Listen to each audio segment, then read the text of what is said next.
For our trig review, we will go ahead and review Sohcahtoa really quick. Remember that with right triangles, we can use sine, cosine, and tangent to solve for missing sides, to solve for missing angles, or just to set up the ratios that they're equal to. So given any angle, the hypotenuse is always going to be the longest side in the triangle that's across from the right angle. So as soon as you've identified where the right angle is, look across the triangle and you will find the hypotenuse there. From the angle, the one that's next to it, that's touching it but not the hypotenuse, will be considered the adjacent side. So if you can identify the hypotenuse first, then the next one that's touching the angle would be the adjacent. And last but not least, the one on the opposite side of the triangle that's not touching the angle is called the opposite side. We have this little acronym that helps us to remember our three trig functions, so, ca, and toa. For so, S stands for sine, and then we have the ratio of opposite over hypotenuse. That's where the O and the H come from in so. So sine of theta is equal to the opposite side divided by the hypotenuse. Cosine, ca, is equal to the adjacent side over the hypotenuse. That's where the A and the H come from. And then toa is for tangent, opposite over adjacent. That's where the O and the A come from. We'll do one problem from each of these three sections. This first one says to find the measure of the indicated angle to the nearest degree. So if I know two sides of a triangle and I know Sohcahtoa, so ca and toa, I can use this acronym to help me figure out what this missing angle is. So from the right angle, again, the first one to identify would be the hypotenuse. So across from the right angle, I see 29, therefore 29 is the hypotenuse. So I'm just going to put an H there. In terms of the 13, if I can identify that this is the angle I'm looking at, well, I notice that 13 is touching, this side is touching the angle, but it's not the hypotenuse, therefore it must be the adjacent side. So if I'm looking at adjacent side and the hypotenuse of these three trig ratios, the one that has an A and an H is cosine for the middle term. So adjacent over hypotenuse is the cosine ratio. So I'm going to go ahead and set this up. I'm going to say cosine of theta is equal to the adjacent side, which is 13, over the hypotenuse, which is 29. And then in order to solve for the missing angle, we're just going to take the inverse cosine of both sides. So I'm going to say that theta is equal to cosine inverse of 13 over 29. And at this point, you're going to need a calculator. So if we come over here to our calculator, I'm not sure if this will let me show you at the same time. I think it will, though. Cosine inverse of 13 over 39. On our calculator, we would do cosine inverse on mine. It's right here, second cosine inverse. Wherever yours is, you'd have to figure out how to manipulate this. But 13 divided by 29. So if I find out what cosine inverse of 13 over 29 is, I get 63.366. It asks me to round to the nearest degree. So if I was going to do that with this problem, I would say that the inverse cosine is equal to 63 degrees. So the answer to number 9 is 63 degrees. 63 degrees is the inverse cosine of 13 over 29. All right, let me ask you a question before I let you try some of these other ones. Think about which ratio you would use for number 10. Which ratio would you use for number 10? And then go ahead and answer it now. Would you use sine, cosine, or tangent to solve for the missing angle?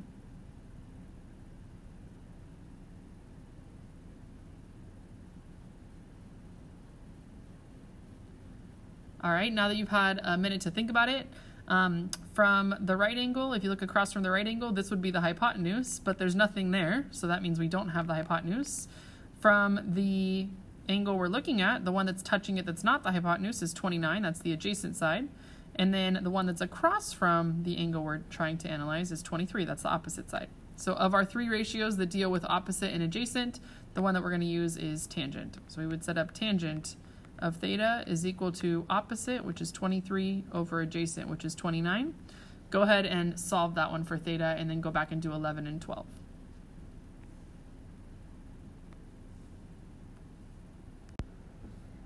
For this next one, they want to know the missing side and to round to the nearest tenth. So again, I have 16 degrees is my angle that I'm looking at, and then I have x and 19. I need to identify what those are in relationship to the 16-degree angle. So the first one I want to identify is the opposite side.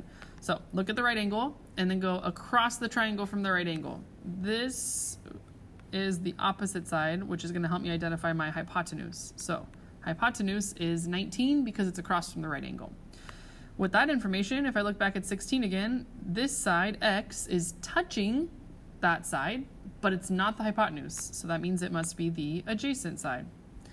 So I am looking at the adjacent side and I am looking at the hypotenuse. If I set up a ratio for this from Sohcahtoa, the one that uses a and h is ka. So cosine of 16 degrees is equal to adjacent, which is x, over hypotenuse, which is 19. If I want to isolate the x and get it out of the get the 19 out of the denominator, I'm going to multiply 19 to both sides. So in order to solve for x, I need to know what 19 times cosine of 16 is equal to. So I'm going to go ahead and go over to my calculator really quick. 19 times cosine of 16 degrees is equal to 18.2639, but they want me to round to the nearest tenth, which is 1 decimal place. So that would be 18.3. So if I come back over here, I have x is equal to 18.3. All right. I want you guys to think about which trig ratio we would use to solve for the missing side in number 14. Think about that for a minute. Which trig ratio are we going to use? Sine, cosine, or tangent?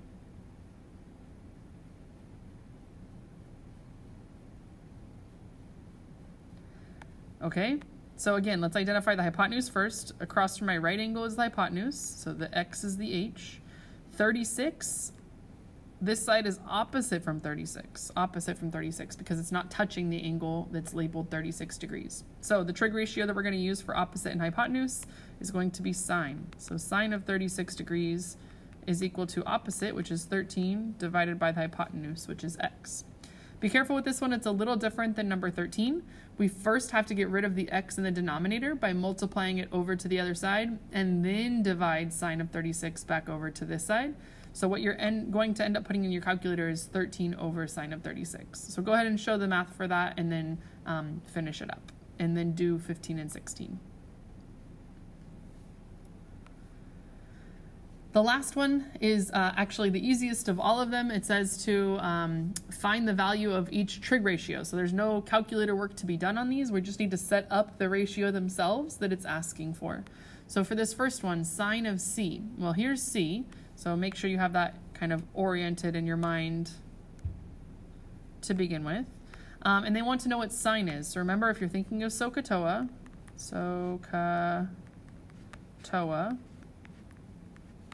sine is going to be the opposite side over the hypotenuse. So let's first identify the hypotenuse. From the right angle, we go across the triangle and we see 50, that's the hypotenuse. And then to find the opposite side, O, we're going to find the angle we're talking about, which in this case is C. In this one, we're talking about angle C. In this one, we're talking about angle A. In this one, we're talking about angle X. So find the one you're talking about, angle C. And then I want to find the side that's opposite from C. So if I go to C and then find the side that's not touching it on the other side of the triangle, I realize that 30 is the opposite side. So to set up the ratio, we would just say that sine of C is equal to opposite over hypotenuse. Sine of C is equal to opposite over hypotenuse. The opposite side is 30, the hypotenuse is 50. Technically that's a correct answer, but on a test it would probably be simplified. Both of these are divisible by 10, so we can say this is equal to 3 over 5.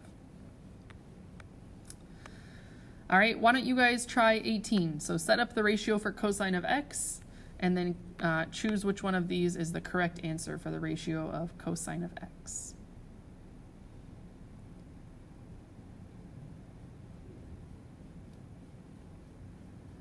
All right, and that is the end of our video. Go ahead and work on 19 and 20 and finish up the rest of these problems.